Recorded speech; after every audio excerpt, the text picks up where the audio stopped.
Welcome back to Therapy Thursday.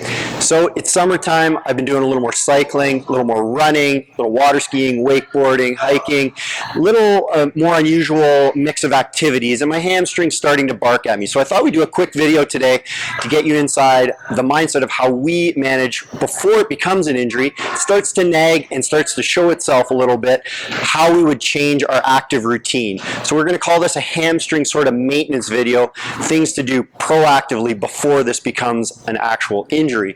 So I've got set up here on the bar about 185, which for me is about sort of 60% of my 1RM, which if we follow the heavy, slow, resisted protocol that we've written about in a previous blog, is sort of the starting point for HSR, heavy, slow, resisted. So we would do a RDL with a slow 3-3 tempo. So a 1, 2, 3 down, brief pause, 1, 2, 3 up.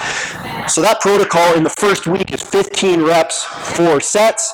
That would be my starting point for heavy, slow, resisted, which I started this morning. And isometric exercises we'll always implement when our tendons start barking at us. So for a hamstring, you can do that with a little heel resistance here. Sorry, I'm messing up Pete's angles here. We can drive our heel backwards into this resistance, and we're aiming for 30 to 45 seconds of contraction below the threshold of pain. Again, we've written about this in a tendon blog previously. I'm just trying to integrate how we would actually go about this in the real world.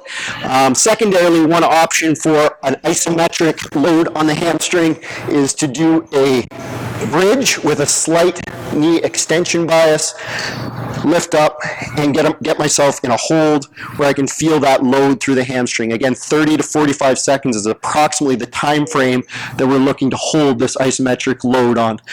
Or we could use a reverse hyper and extend our hip that way. So lots of options for isometric load to the hamstring.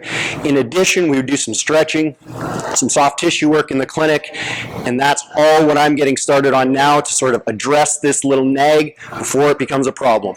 Stick with us next week on Therapy Thursday.